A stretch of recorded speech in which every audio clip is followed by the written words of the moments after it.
were good. You know, a little bit of technical difficulties never hurt anybody. No. You figured it out. But you know, the nice thing is I was able to enjoy my delicious Ronin sushi. If you guys have not been to Ronin Sushi, please check it out. Absolutely amazing. But you know, Jeremy, you got some Ronin today too, didn't you? Steak and rice. They have just sushi. They have good hibachi as well. Yeah. I'm a big fan. I actually had some of your steak and rice. What was it last week? Last week, yeah. It's like steak and rice month. So How did good. I get left out? Right? But yeah, it's a beautiful thing today. You know, we're sitting here talking about Ronin. We're talking about food. And we have Trisha here with us today. And she runs the foodie review pages for, I'll let you say, because there's a couple. I have a couple. We have a New Smyrna Beach restaurant reviews, and then we have the foodie reviews of Daytona, Port Orange, Ormond. It's the longest name ever. If I could go back, I probably would have changed that. But yeah, so we have that, and then we have couple foodies 386 on Instagram. Oh, that's awesome.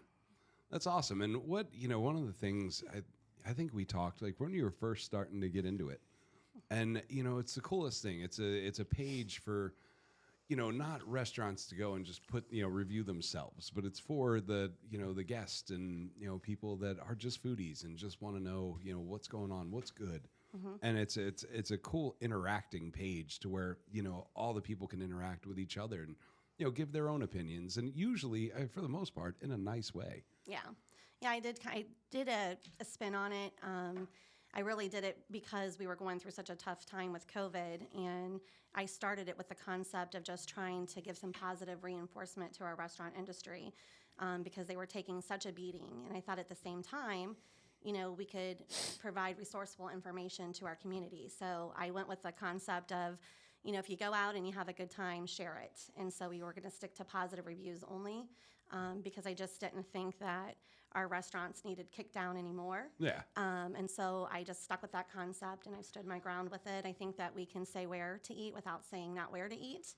And so if Karen goes on there and writes a bad review, you don't allow it. Yeah, we decline it. I just feel like Google and Yelp is there for that. Yeah. And I think that with the internet, anybody can say anything. We've actually caught ex-employees coming in and writing up a bad review.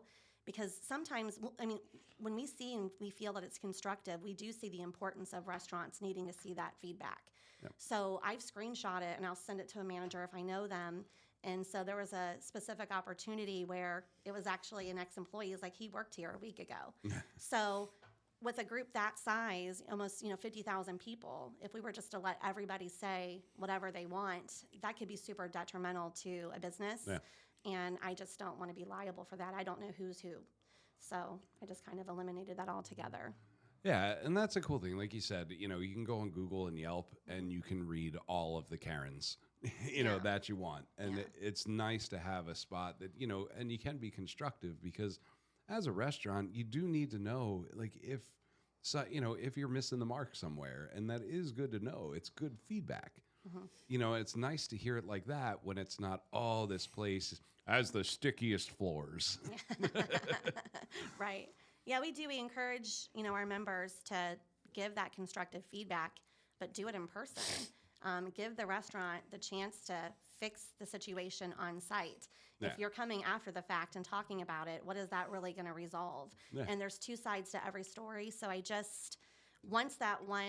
remember way back in the beginning, I allowed one that was kind of constructive just to test it, and it ended on a positive note. So I think it was basically a warm beer and cold fries, but everything else was delicious. Yeah. Well, that post lit up like a Christmas tree. Like, next thing you knew, there were rats that they saw, going through the restaurant. Mm-hmm. And I'm like, this is it's what it breeds.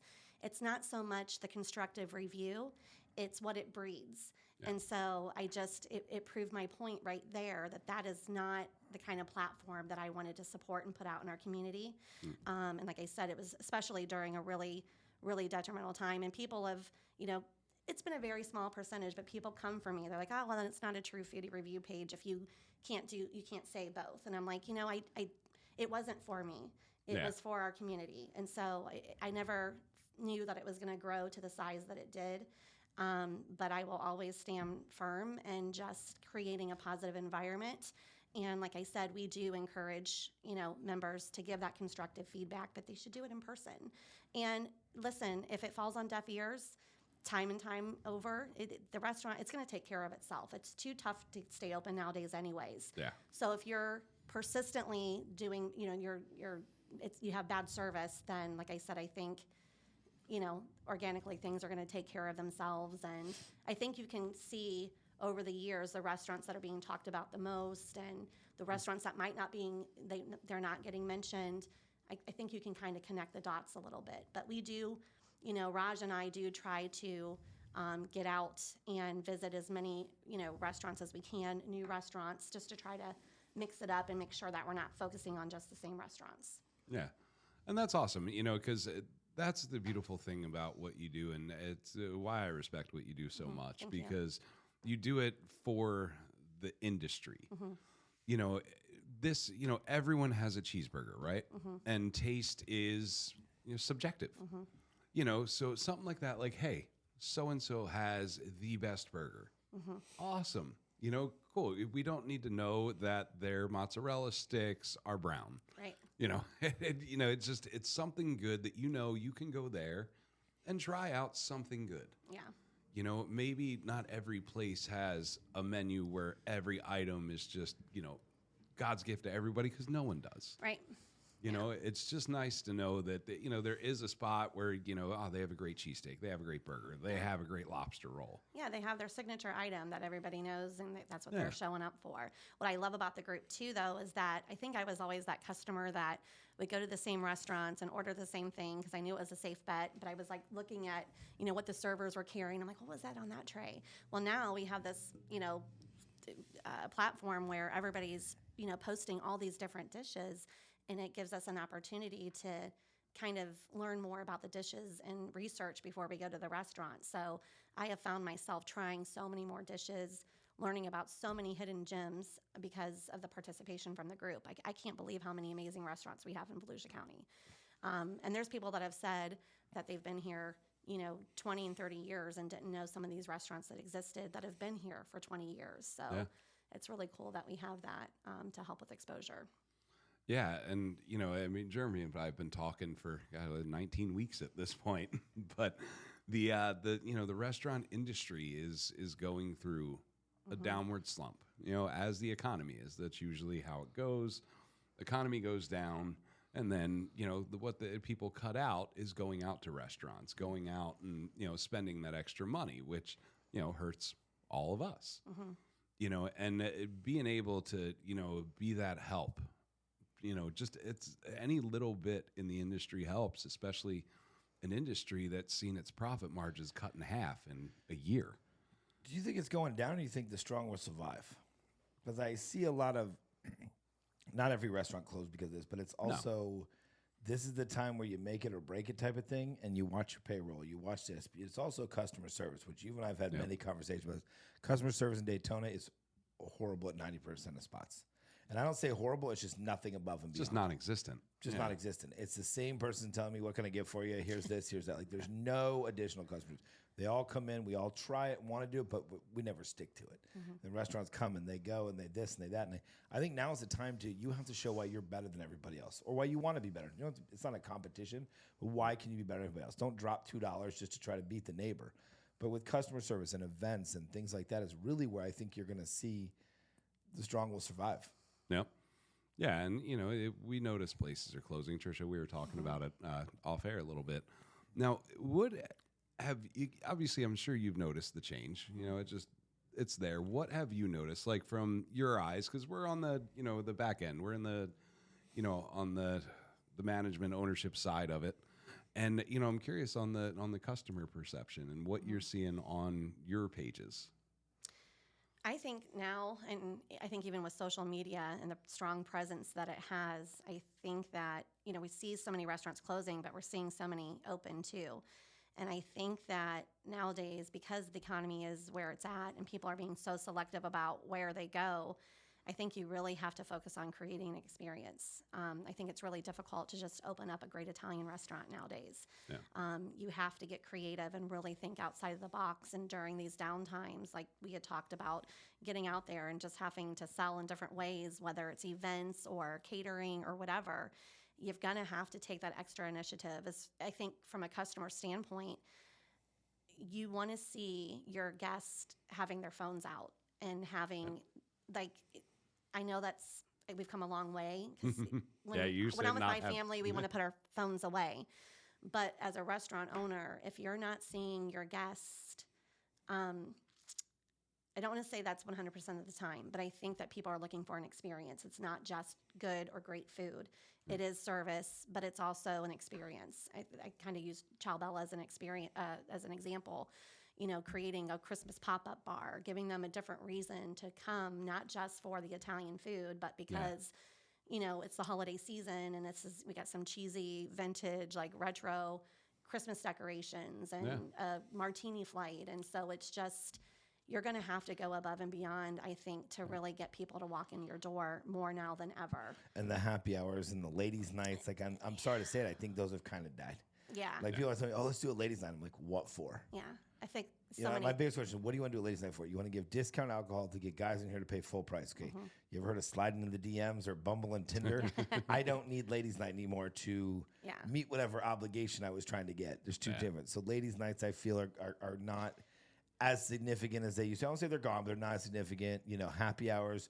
Now with jobs, people working days and nights and opens and closes, and online jobs weren't like they were back in the 80s. That's why you could do happy hour.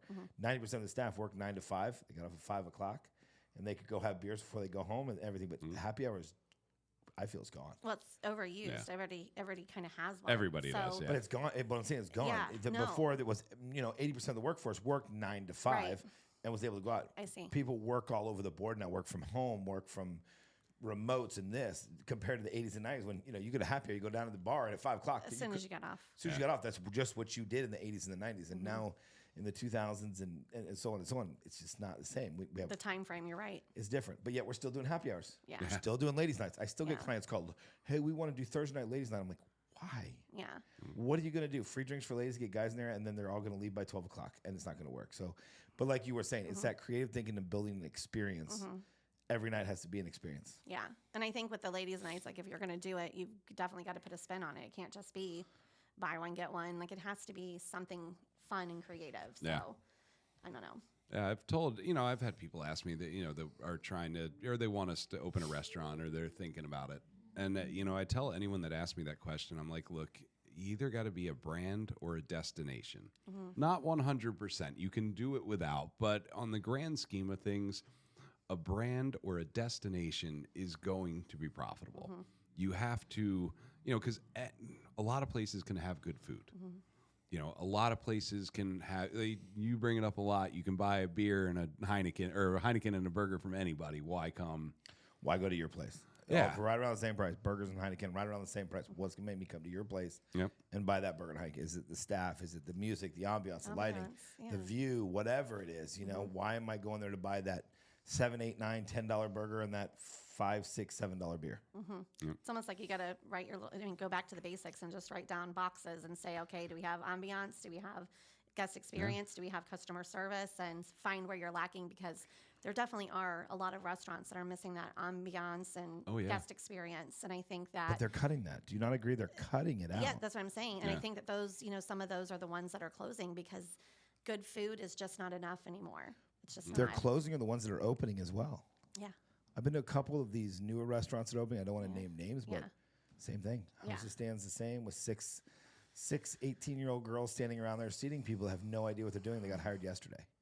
Yeah. And, I think a lot of that goes to training. We know it does, but how expensive training is. I mean, you hire a bartender, what are you paying? Probably around $10,000. But you and I talked about a dedicated trainer / customer service type person. What would that do for sales? Yeah. If you had somebody that was always training the departments, the problem with now is they're cutting everything. We have to. We have to cut our bartenders. We have to cut this. A manager has to start taking tables. A bar manager has to be a server is what we have to right now to do it. But they're cutting so much that I think they're cutting the experience out. Yeah. Like anything you got to add. Like right now is the time to add a marketing company, or right now to add social media, or right now to add a guest services person. Yeah. That's all they do. They walk around and make sure all the guests are happy and all the bartenders and servers are constantly being trained. you're going to make more money. Pay that guy 40, 50, 60 grand a year. You're still going to make more money. Yeah. Oh yeah, yeah, and But no one's doing it. No, because No one. everyone looks at the balance sheet. You know, no one looks at the future. We got to get people's mind out of cutting and start adding. And I don't mean add this, but how do I add to make a guest experience? How do I add a position to make me more? So they can get a return of investment. Like Right. they're going to have to dig a little deeper if they want to be able to last longer. My daughter said that same thing. Actually, she was in the service industry for a long time. She's a behavioral therapist now, but when we go to these restaurants, she was a server up in Ohio for a really high volume place on the lakes, and 3 levels she was taking tables. It was just open for everybody.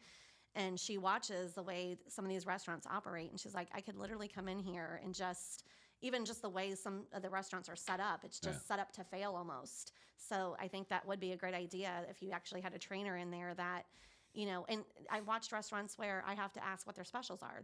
I love to go to restaurants and get the chef specials. I don't want what's on the menu. I like the specials. I feel like the chefs are a little bit more excited about it because it's something new. It's not something they're making all the time.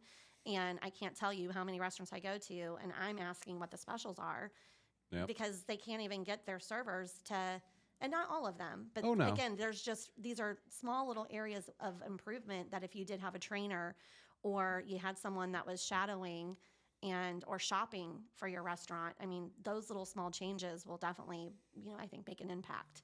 Yeah. There's a lot of missed opportunity. And that's where I think they should invest their time and money and not say, well, we're going to cut this to cut this. We're just going to save 40 grand. Let's add $50,000 to our bill and watch us go from this to this. And I think they really will.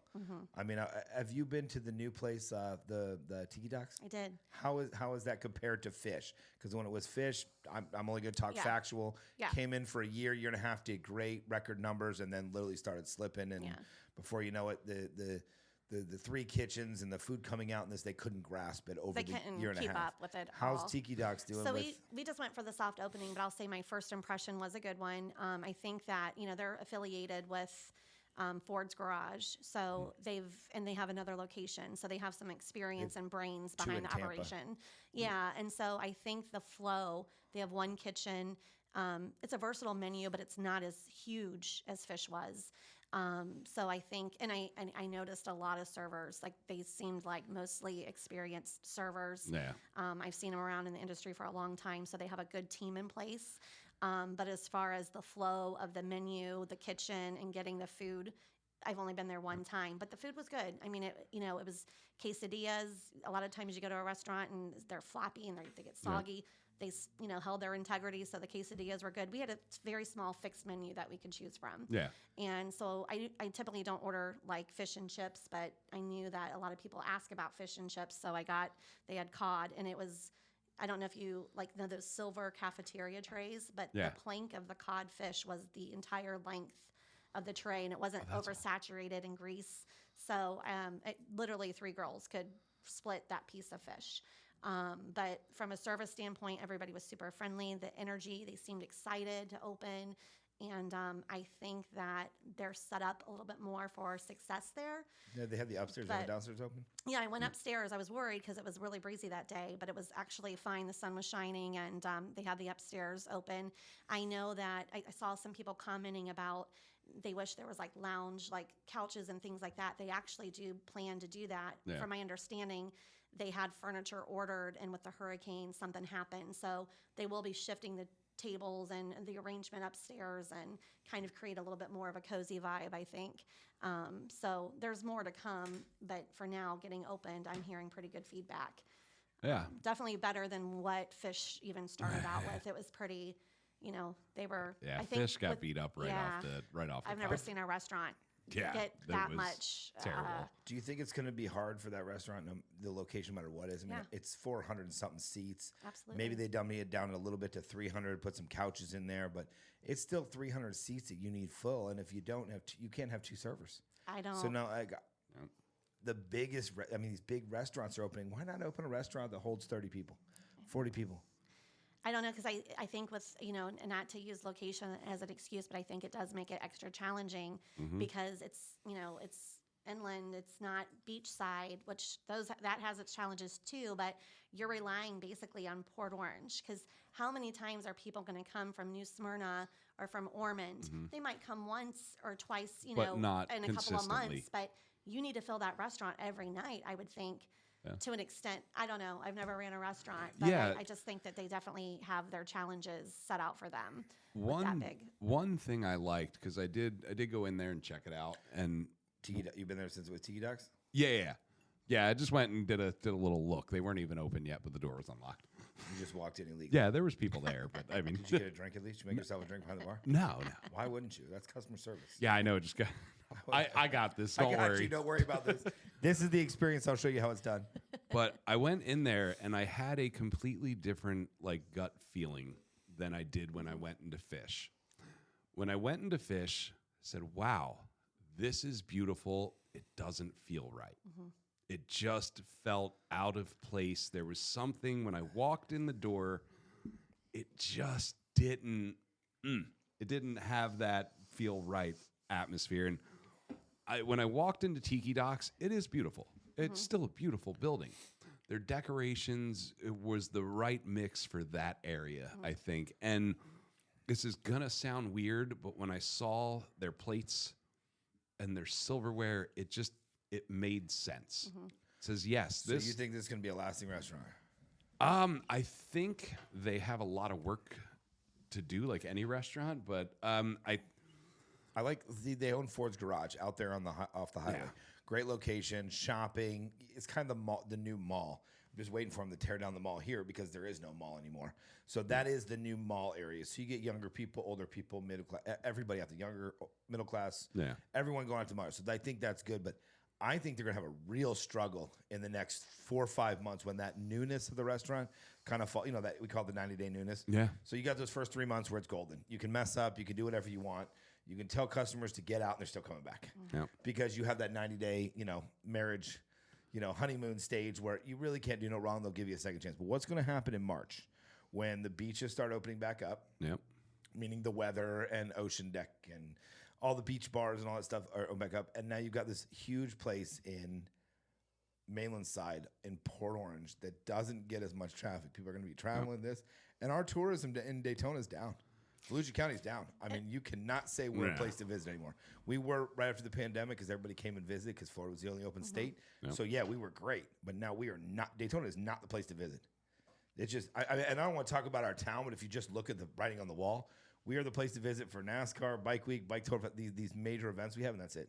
Yeah. What happened to the plan with fish when they were going to have like 75 docks? I mean, I've taken a boat out of there, so I know there's obviously challenges because of like low tide and things like that. I was just going to bring that up. So that place could do really well if it's probably county or maybe city. They need bigger docks.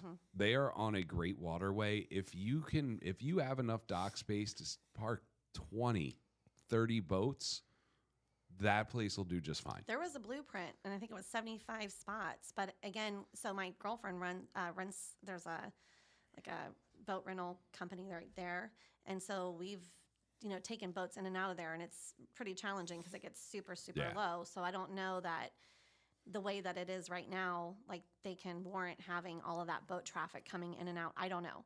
But so I'm thinking that might have been, I think that might have been one of the challenges, but I think that would be a way that when it's, season and people are on boats, because another thing that I'll point out about them is I was really shocked at their prices. Imagining what the overhead would be there to know that they had $10 and $11 cocktails. I was really shocked at that. And I saw some 12 and 13, but I'm telling you, there was $10 and $11 cocktails too. And so with the economy the way that it is, I mean, even that big piece of fish, I think it was $20, for fish and chips, to be there, getting that kind of experience, that kind of a view, and to have those kind of prices. And like you said, the plates and the silverware and everything, it's casual, so it makes sense. But their prices were, considering where it's located, I was surprised that the price point they had. That's a tough thing, because if you take your restaurant, your bar, whatever it may be, you don't want to pay more than 10% of your sales to the building. So that's your mortgage, your insurance, your taxes, property taxes, not sales tax, and your electric and gas. You should not go more than 10% of that. Because think about I it. don't see how that's not possible for that restaurant. Well, think about this. The mortgage is $30,000. I want to say on that. Yeah, restaurant? they would have to do 5.4 million a year. I did the math. Buddy, look at you. But do you think let's take 5.4 million down divided by 12. What do they have to do a month? $500,000 a month? Yeah. So divide that by 30 4. days. They have to do what? 40 grand, 40 grand a day? It's not easy. That ain't going to happen. No. I hate to be all negative, year Nancy. round. I don't see them doing 30, 40 grand a day. You But- might have some months that might do that, but to do that 12 months out of the year, Yeah. I think it's going to be super challenging. It is. And, because think about it this way. Your food cost, now, rule of thumb in the industry has completely changed. Back in the day, if you could keep your building at 10%, your food at 30, your labor at 18, and your alcohol at 20, you're having... walking away with like 15. Yeah, you're doing good. But now... labor's gone, God, if you're lucky, 25%, 24%. If you're doing well, Most people are at 30. Yeah, I've 30, had months where I'm 32%. 34. Yeah. And then you got food cost, which are just going up, so it's hard to stay in that 30%. Your alcohol, the prices have gone up with the alcohol, and no one really seems upset to pay what they're paying. So you can still keep your liquor and alcohol numbers there. Alcohol's gone up $6-7 a bottle. Yeah, it's not Not like crazy. food. I mean, you take that and divide that out into 23, 22 drinks, Yeah. ounce and a half. You're talking, you're nothing. making a dime less on that $6 drink than you were before. Yeah. 8 cents. So it's not alcohol. I don't think it's hugely changed, but the alcohol market, again, not to get off track, but the alcohol market's completely different too. I was reading a lot about wine sales are down, liquor sales are down, beer sales are down for this past year. Like it's all down, and mocktail sales are up. Like people aren't drinking as much as they used to. It's crazy. That's why I put a mocktail menu out at the restaurant. I have mocktail menu at both of ours, and it works. I have people come in, and then if they like it, add some alcohol to it. Yeah. Yep. And, it's just that 10%, being in that 10% is really hard. And a lot of it is insurance. Insurance, like for your insurance for a property in Florida is absolutely insane. It depends on the market, though. It depends on the type of business. Oh, if you're, in a beach town. Well, you have a restaurant on the beach. Well, think about, Of course, your think about insurance every company. restaurant in New Smyrna. So on the beach side, everyone in there can't get insured by State Farm or any of those. You think Flagler Tavern pays the same as you, if not more? Probably not. Chabella, that's inland more, doesn't pay the same. No, they're paying less, but it's still the increase has been there. So they still got their increase like everyone else has, and it's the hardest part is keeping your property that pay at under 10 in the 10% range. It's not happening. I mean, I don't think it can really happen. Then what do? You have to lower your food cost, which is raising prices. You have to lower your alcohol costs. That's raising prices. Lower your labor. How do you do that without cutting? Again, I think people need to stop focusing on cutting and saving and start adding to make more sales. But if the people can't afford to get in the door in droves, you have to do something different, because I could see if you were getting, say, your restaurant's busy as shit every day. And okay, yeah, training's going to make you more money, but the training's only going to help if the people are there to sell it to. Then that's marketing, and that's That's events. marketing, yeah. And events. Yep. We throw a lot of events, and that's what really helps us is the white parties and the blue parties and the Barbie parties and all the little events that we throw together that don't cost a lot. It's not like I'm bringing in a $10,000 guest host like in Miami. They're paying, Tom Brady $200,000 to walk in the door. That's not the kind of event I'm talking about for here. Here it's throwing different events. I've got with the singles group, and they'll do a singles brunch one Sunday a month. 80 people show up. Yeah. That's been a great brunch. I've done a lot with some of the foodie groups. Whenever I've opened up a new restaurant, first thing I do is call them and I say, let's give away free drinks for an hour to your foodies. They love it.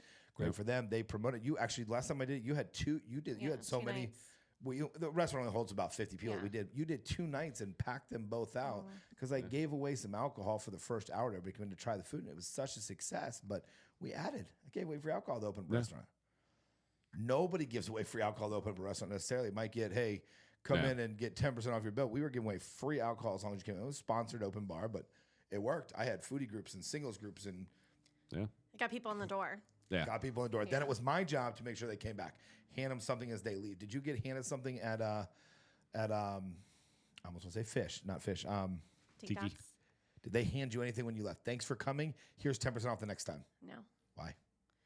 I'm not saying you, obviously, Yeah, but no. this is a corporate store. I would have given every one of my servers a server. What I did that night when they're every guest, give them this, say, thank you for coming. My name's Jeremy. Like to invite you back 10% off next time you come in. Yeah, because now you're getting to come back Now you two get to times. come 2 times. They don't even do it. It's a You're corporate. almost forming a habit. And that's what I'm saying. This is a corporate restaurant that owns Ford's Garage that didn't even do the basic marketing. yeah. Not going to make it. I think that I think something that I do notice when you talk about marketing is I'm surprised that restaurants aren't investing more in social media marketing because even I think a lot of them just do it in-house. They're just relying on their staff in-house, but I think that they think, well, putting something up is better than nothing. But I'm seeing some of these pages that have 20,000 followers and they have 3 likes on their post. And they posted 3 times this month. Because they're not posting, or yes, they But that's posted what I'm 3 talking about. times and no Ad. engagement. You have to have they've got their phones in their hands all the Yeah. time, and so now that's what they're using before they decide to make it like where they're going. They're picking their phones up, and that's what's getting them to the restaurant. So if you're not putting your stuff out there consistently every single day, you're eliminating yourself because we have so many choices now here in Volusia County. It's overwhelming. Oh yeah. So you've got to have some kind of social media presence. Yeah. I mean, I try and do 2 posts a day, but luckily Jeremy's company is going to be taking over that, so I won't have to post it anymore. There's also algorithms and things like that. These restaurants post at 5 o'clock when the owner wakes up, or 7 o'clock that night because he forgot to do it. And you know, there's algorithms. There's times to post. There's what to post, when to post, how early to post. You know, Posts that are going to be engaging, ask questions so they can say something in the comment section, because then Facebook recognizes, oh, people like this kind of stuff. So now we're going to start actually pushing the information out for your restaurant because we see that your audience likes it. So it's But that's what I'm saying. They posting need- with intention. these restaurants need to add. I'm not saying go spend 10 grand, but if they just No. added a social media expert company instead of getting some 17-year-old hostess to run your Facebook page, no offense to any 17-year-old hostesses, but instead of getting them to run your page, if they actually worked with a company that's what their thing is, or worked with the company for trainings and how this, I think it would help. Yeah. It's their job. Like, Right. you can't. Social media is a whole profession. It is. I mean, you have to. There's a science behind that too. So, like I said, yes, posting with intention. I mean, you have to.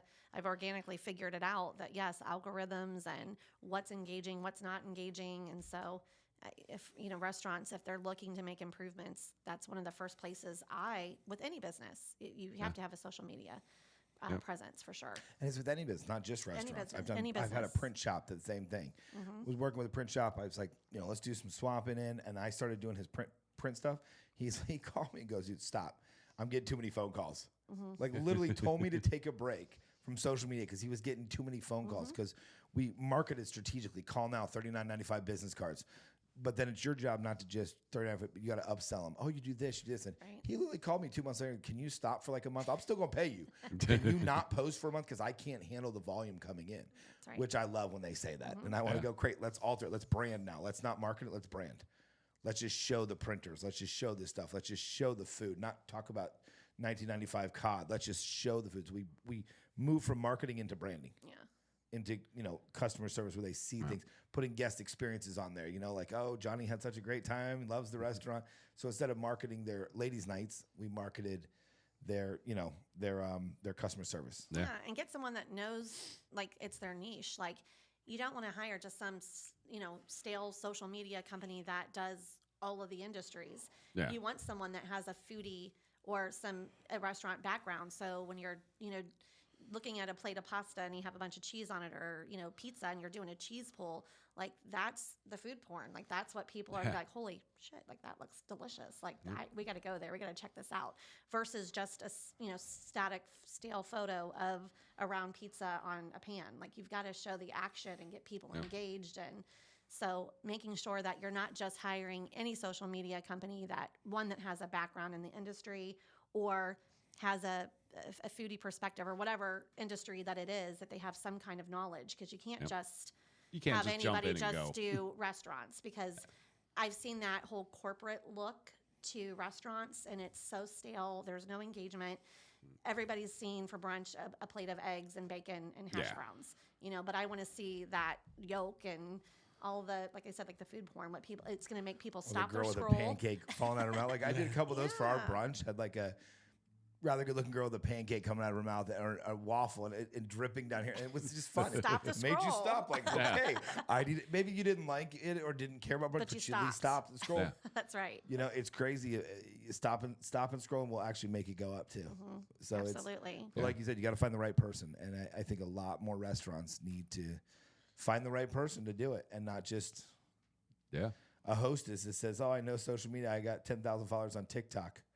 Great. Run your multi-million-dollar company. But they have it for a different reason. Like they don't have it because of their connection to the restaurant industry. It's because and whatever. It's crazy when they tell me, "Oh, they got 10,000 people, or 50,000 people on TikTok, all over the United States. Who's coming to your restaurant?" I know. I get that all the time. Yeah. Oh, well, this influencer has 80,000 people or 100,000 people It's on their universal. TikTok. Yeah. No one from China is coming into your restaurant. Right. I mean, they're seeing a gazillion restaurants do the same thing. Yeah. You might have the engagement. I think Facebook, in my opinion, I think Facebook is what's going to drive your traffic more. I think Instagram's second, because I think also Instagram's a little universal too. Like when you get those reels that go viral, that's great, but it still isn't going to turn people into seats, to where Facebook and like these local community groups, that's people that are living within your community that can actually walk in your door. So I think Facebook is really kind of undervalued as far as the reach and how it can really turn engagement into people in your seats. Because even just from an influencer standpoint, a lot of restaurants and hotels, they look at your Instagram following. And I'm like, but those are people that are following from all over the world, to where in Facebook, that's literally your demographics in your area. Your target. And they don't even, I think that they really miss the mark there when they're looking at followers on TikTok and Instagram. Because I'm like, how many of those people are truly going to come to the restaurant in New Smyrna Beach just because, And how many of their followers are bots? Yeah. A lot of people pay for followers. Sure.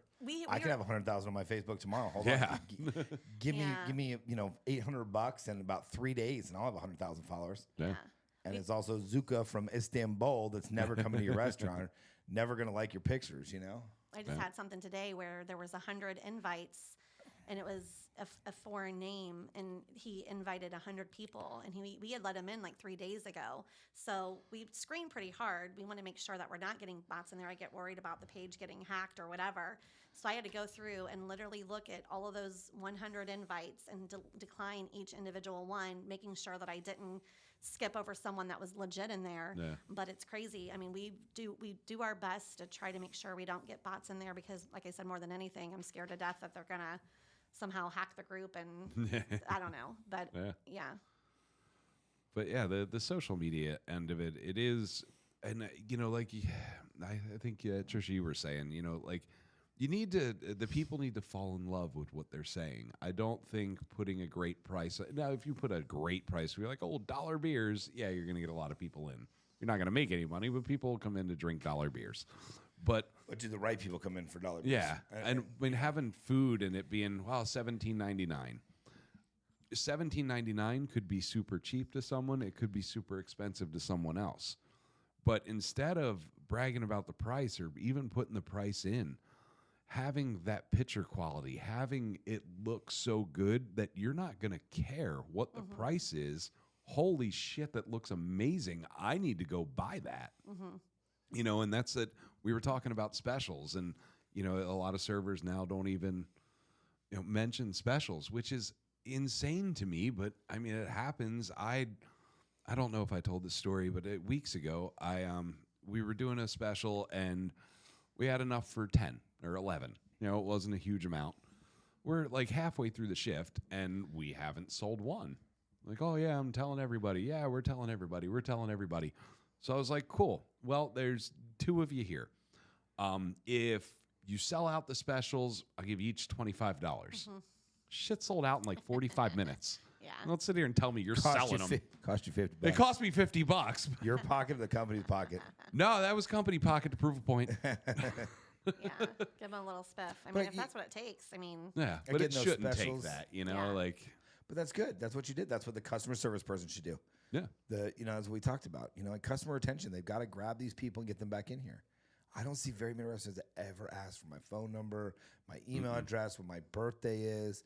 We did and I have not done it recently like I should have. We used to do that. Every person walked in, I'd have somebody walk around with an iPad and get phone numbers and email addresses. Yeah. And they're going to win a $100 bar tab. Who cares about a $100 bar tab? Cost me $30. But at the end of the night, I'd have 89, because not everybody gave it. Some people gave it twice. Some gave false names, emails. I don't care. But the point is, at the end of most nights, 3 nights a week, I would have 80 to 100 names. Yeah. You know what I did? I sat somebody there to call every single one of those people. How was your experience last night? By the way, we have Latin night coming up. Can I sell you? Would you like a table? I'd sell out tables. That's literally the I kind would of work sell you out have to tables. put in. Yeah. I But think. that's the person that makes Yeah. 40, 50, 60 grand a year sitting at your table and doing that. Yeah. And that's the kind of work that'll keep you in business. Where how many nightclubs or restaurants have ever called you and said, "How was your dinner?"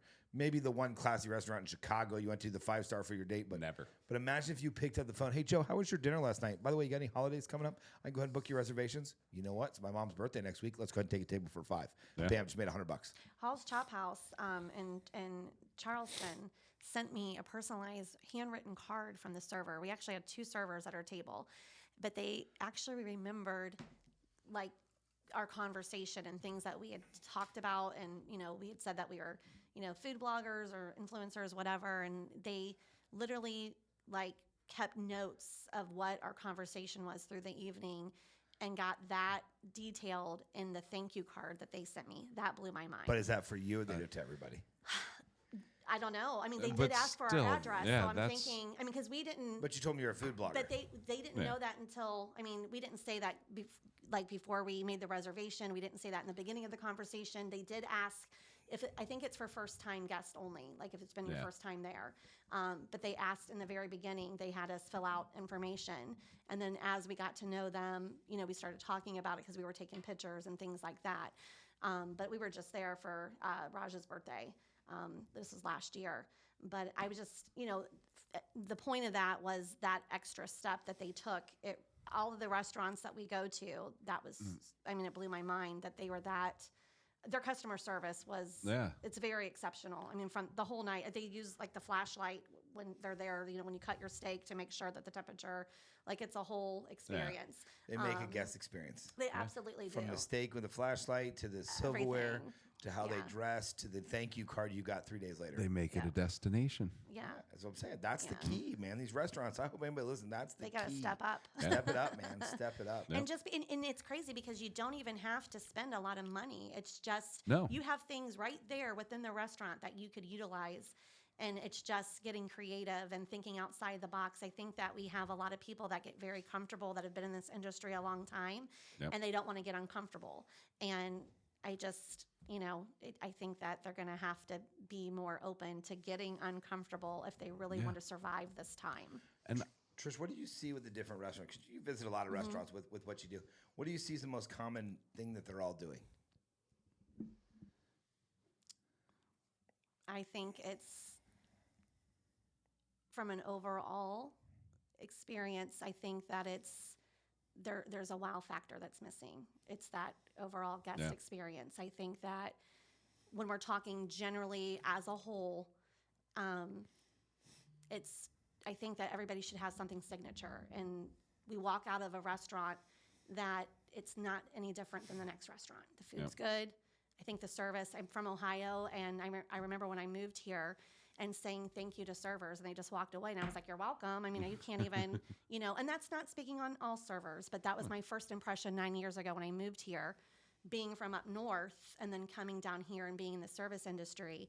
I saw a big difference. I actually think it has gotten better from where I was 9 years ago in my first impression, but I just think that there's too many restaurants that are trying to just stay like how they've been operating for too long. Like they're not willing to switch it up and try new things. And so that worries me because I think, like I said, I mean, we all know how hard it is right now to keep your head above water. It's slow season, and I think that they're going to have to really be open to getting uncomfortable. You see a lot of managers and owners walking around. Like I've seen. I know I'm asking a question and answering, but when I go to a restaurant, I see the manager that's really involved or the owner walking around. I know you walk around a lot of tables, Joe, and I know Chabella. He walks around. He greets every freaking table. Buys half their freaking meal, but that's where people come back, and I think that's another important thing is that is so huge. Owners or managers or a GM, even a bar manager, someone to touch the table. They're touching the table. It never happens unless it's a complaint. Yeah. And then they come to the table. I'm sorry about that. Let me take it off your bill. Buy a free dessert. It's always the same reaction. I almost want to do it every time just to see what I'm going to get for free because they all have the same reaction. I think that that's a big thing, and I think that that's so. Being from Ohio, we had so many franchises from Canton, and we had, I think, so many franchises to where, especially like New Smyrna Beach, it's all smaller, locally, independently owned. And I think that some of our favorite restaurants are the ones that do have the general managers that go to the table. And it's not just for us. I'm talking watching. It's just in general. Like you said, Gary, with, Chalbella, he literally touches tables. He wears all hats. He sits at your table and eats with you. He'll sit at your table. But that's people are, that's an experience. Again, like the people feel important and they know that he's there at 4:30 in the morning sometimes. I mean, that to me says a lot. I think Giovanni and Shayna, their restaurants have been very successful, and they went into a restaurant where it was a location. I think they're a prime example of why it doesn't always have to be its location and it didn't work out. They took a location that never worked out. Which one's this? Which restaurant? Don Giovanni's in Port Orange. Okay. But they're always there, and they're wearing all hats, and they're serving the tables, and they're greeting people at the door. And I think that that's been a huge factor of their success is just the hands-on that they've given. So, maybe, yes, if you have to cut back, you get rid of one of your employees, and then you as the owner start serving and greeting and whatever. Yeah. Because I think that speaks volumes to see managers be involved in the way that they are, and owners. Yeah. I think that that's a big factor to their success. Yeah, I miss going to places like Chalbell, where the owner was, just greeting you. You were their best friend, and they've known you for years. And they don't treat everybody like that. Yeah, you don't. Everyone that walks in is their best friend. I mean, Mark, you don't from see 95 it very often. and 5. Have you guys ever gone to 95 and Vine? I haven't been there in Port forever. Orange? Port Orange. It's been a while. They don't I remember going there years ago when I first moved here, and they literally remember your palate. You go there once or twice, and then they've got you locked in. And I'm talking the owner, and they've got a short, small staff. But how cool is that when you walk in your second and third time, they're like, oh, you like red cab or whatever. And you're like, holy crap, that's talk about service and personalized service. So for me, I'm glad that you brought that up, because that's something that is, I really, really appreciate in a business. Even that cool speakeasy I was talking about, that Zanzibar, the owner's there all the time. And I don't know, I think it's just an extra touch that I think it helps make them more successful than the other restaurants. Yeah, and I think that's where we're at. I think, make your place a destination if it's not, and customer service, being there to talk to your clientele, talk to your guest, having a trained staff, and being able to provide the best customer service. Because look, in any job, not just restaurants, sometimes things are going to go wrong. Mm-hmm. Sometimes this order is going to be forgotten. Sometimes this sat under the heat lamp too long. There's always going to be something, but those are my best clients. A guest, mine too. I'm telling you, the ones I love them. The ones I've messed up on, or the server messed up on, gave them the wrong drink, food was cold. Those are my best clients. I always love because you go to the table, they want to be upset about their cold ravioli. And I'm like, absolutely. And guess what? We're going to make it more together. I'm going to come and have dinner with you. Before you know it, they're your best friend. They're bringing a whole group back next weekend. That's why we encourage. Those are my favorite. I hate to say my favorite ones are the ones that mess up. Oh, I love it. But I would say 8 out of 10 times, literally, that will become one of my best customers. Right. Because I'll be like, hey, I'm going to get you ravioli. I apologize. And I'm going to pay for it. And I'm going to sit down and have dinner with you. I had and that before you know it, they're bringing they're like, my whole family's coming tomorrow. We love you. This guy messed up with my ravioli, and now he's my best friend. And they tell the story, and they bring people, and before you know it, that's your biggest cheerleader. Yeah, I had that exact thing happen. We actually had a person in the group that just kept crossing that line, and after they do it so many times, it becomes a lot for us to manage. So it's supposed to be 3 strikes, you're out. I'm a little bit more just a little bit more easy with that, but she had 10 times, 10 gone against the grain. And so she messaged me, and I said, I'm going to let you back in. Just, follow the rules, and let's not make this something that I don't want to micromanage people. Just stick to the rules. Absolutely, you can come back in. Well, she went to a restaurant and she said it's one that everybody raved about, and she, got her pasta, wasn't super happy. I think it was cold. I don't know what was wrong with it, but she wasn't super happy. And she said she saw the owner. She's like, I don't know if it was a manager or an owner. Found out it was the owner. Was kind of watching and saw that she didn't really eat her pasta. And she said, I was kind of biting my tongue. Like, this was my chance. Like, do I tell him? Or I think people do get afraid of, like, confrontation. Yeah. So she went ahead and told him, whatever the situation was. He's like, I'll go remake it. And she goes, not only did he remake it, he also gave me a complimentary glass of wine. And so that post blew up in our group because that was my chance then to say, this is exactly what we're trying to encourage, is that, yes, they do need that feedback. Don't be afraid to give it. Yeah. If they don't want to hear it, then I that's don't know on that that's on them. But give them the chance. And here, she's like, the pasta was great, and we got a free glass of wine. And, just like you said, they end up being, your repeat customers and some of your, some of your long life friends. Like I've had some of their friends. I sat on a table at a quick store. I sat on a table one time and they were a little upset. Their food was cold. They came out late and I said, no problem. I'm going to fire the server tonight. It's no big deal. I apologize. They're like, no, it's not what we wanted to have. And we joked back and forth. And I sat there with them for 20 minutes joking. I was like, I'm not firing the server. Stuff. I appreciate you guys being cool. What dessert you like? I brought them out a dessert, and literally they brought a party of like 30. A month later, I was like, hey, it's a birthday. We want to do our birthday here. You guys are so cool. And literally became friends with them today, that they still come to the restaurants and they still support. They still do birthdays with me. And literally, they were pissed. Their food was cold. The food was late. And we did totally mess up on it, but you can turn that customer into a good review. Absolutely. And a good friend. And like I said, just because we position the group that way, we're not against constructive feedback. And people say, oh, well, you've got to be lying about your reviews. You can't always have a good experience. I'm like, we just don't share. We go out many times, and you say everything isn't perfect. Raj and I. Yeah. Do you guys ever do group outings? I mean, I know we've done some when it comes to this, but like, do you put on monthly group outings or anything? Oh, I was doing that for about 3 years, and I was doing about 3 to 4 a month. So we did about over around 100 of them for like the first 3 years, and I've stepped back on it because I've just been spread a little bit too thin. Typically, we do a big holiday one where we take like 75 people. We've done 4 years at 31, but I said this year I just need to. I've taken on a lot, and I've really kind of had to scale back a little bit what I was doing. So I said, we'll look at maybe starting them up again next year. It's a great time. People that are moving here from out of the area, it gives them an opportunity to meet friends. It's giving, the restaurants, an opportunity, because most of the time, at least half of the people have never been to that restaurant. Yeah. And we try to go on Tuesdays or Wednesdays or the nights that aren't as busy to just really help fill seats. But we were doing that for, like I said, quite some time, but I've put it on pause for now, and just kind of trying to shift everything, and then maybe we can get back to it next year. But it's always a good time. We're probably taking around 40. There's restaurants that I wanted to do more, but I think I don't want it to be overwhelming. I want it to be manageable because I want it to be a good experience for everybody. And I think if we take 60 people to a restaurant, that's just asking for too much, because we're all ordering at the same time. And there's been a couple throughout the year that we would do larger, but for the most part, I try to keep it around 40. Plus, it's a lot to manage. People want to cancel, and so But I haven't. Like I said, it's kind of on pause, but it's maybe to be continued.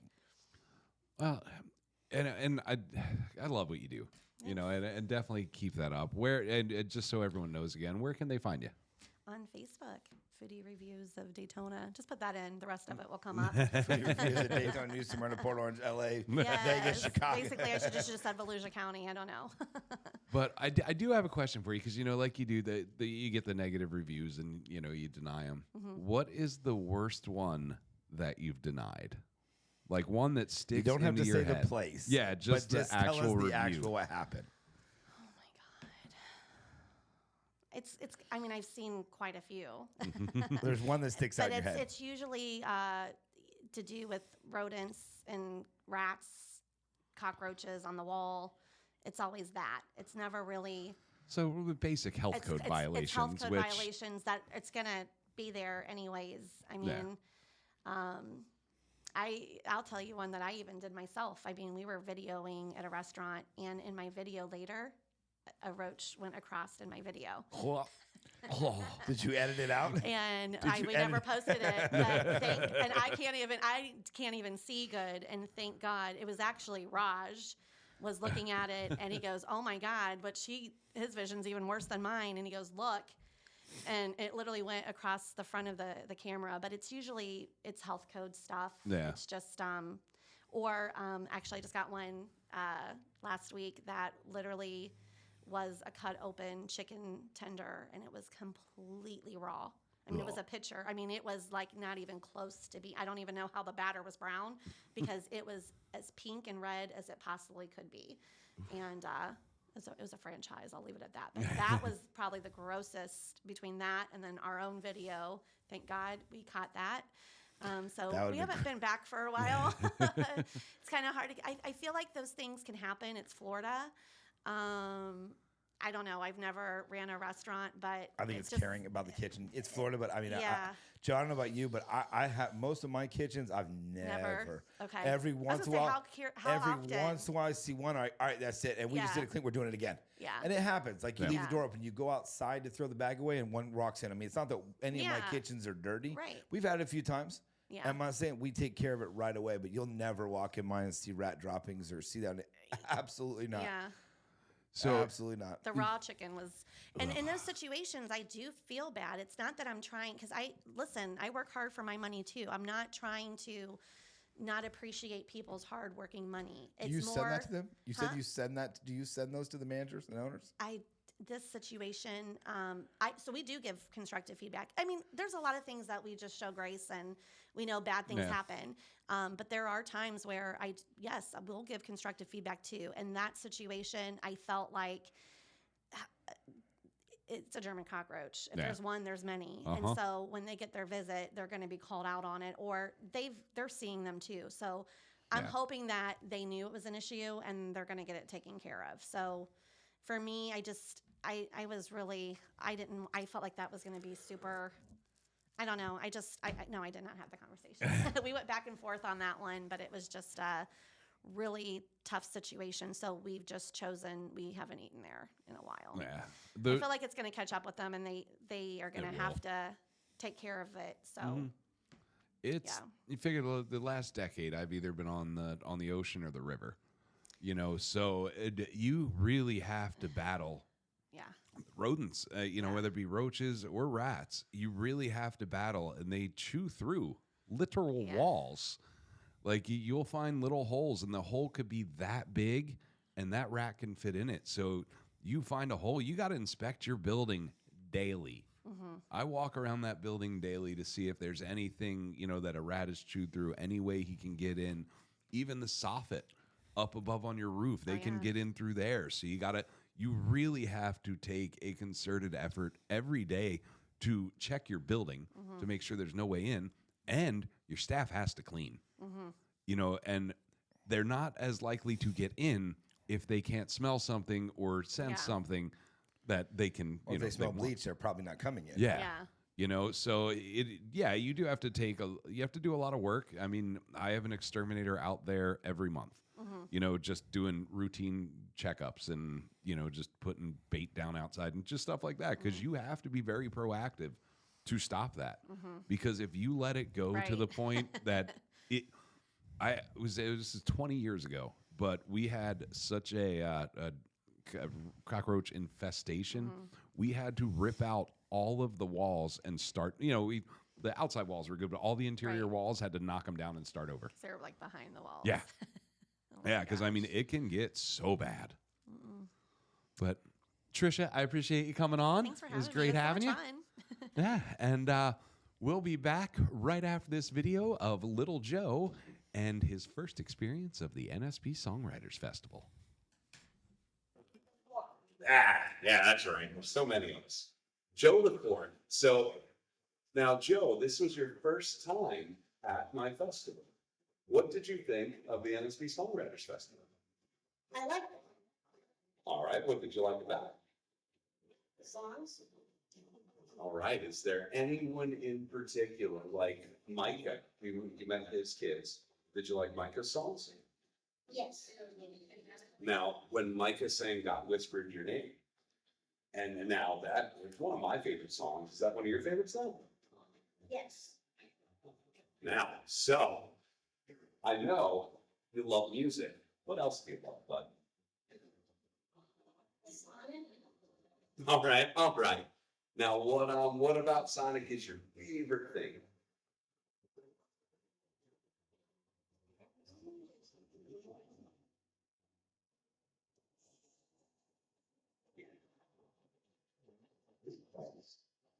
Oh, it's how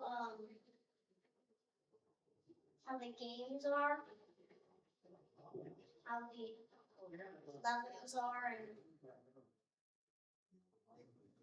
how you're able to run fast. Right. And now Sonic, he has a mortal enemy, right? Yes. Who is Sonic's mortal enemy? Dr. Eggman. Dr. Eggman? Why do they call him Dr. Eggman? Looks like mine. Right, all right. That makes sense. So, Chell, what do you want to be when you grow up?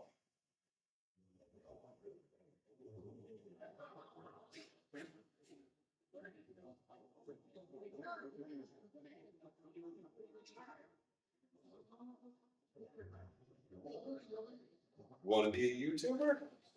All right. Well, I hear there's some really good money in YouTube. What are you going to do on YouTube?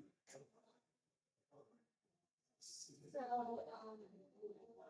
like in the Sonic games, and then one react to Sonic videos and also Mario. All right. So you're just going to be doing the video reactions then.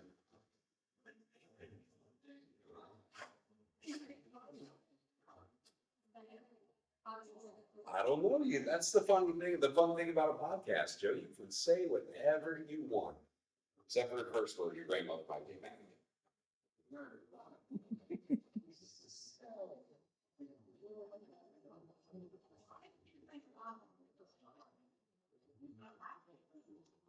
How about we can end this on a fun? You want to say something together in the mic with me? Maybe we can do. Well, no, let's not do. Let's get tipsy. I don't think your grandmother will like that either.